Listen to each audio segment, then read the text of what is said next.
کوفه ای دیار علی، محرم اسرار علی، شاهد جهاد و ایثار علی.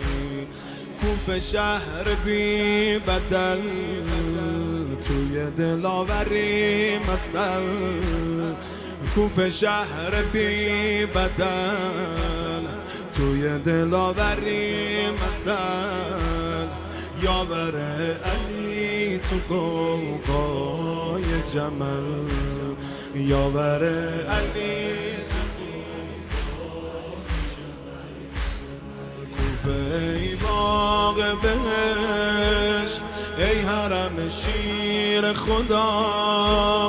یادت علی به تو گفت هذه مدینتنا.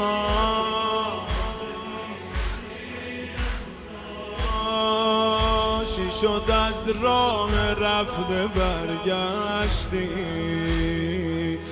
چرا خوردی فریب دنیا رو؟ چند قدم تا به خیمه دشمن، چرا تنها گذاشتی مولا رو؟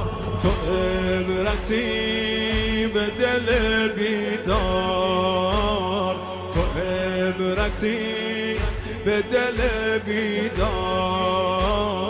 فاعتبروا یا اولی الابصار.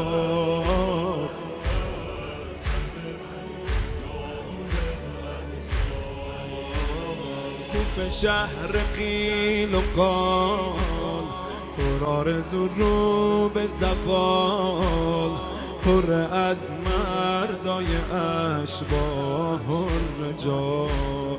تو که دیدی دل شب با کیسه نون و رطب، علی بود فکر یتیمای عرب، علی بود فکر یتیمای عرب.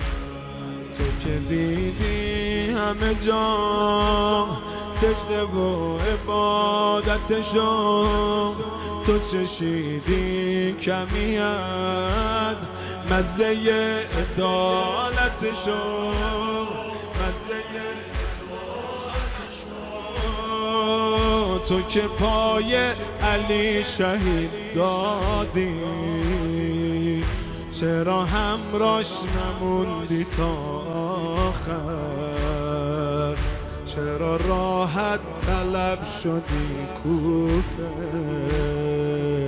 چرا بیعت شکستی با حیدر؟ قصه میشه دوباره تکرار، قصه میشه دوباره تکرار. فاعتبروا یا اولی الابصار.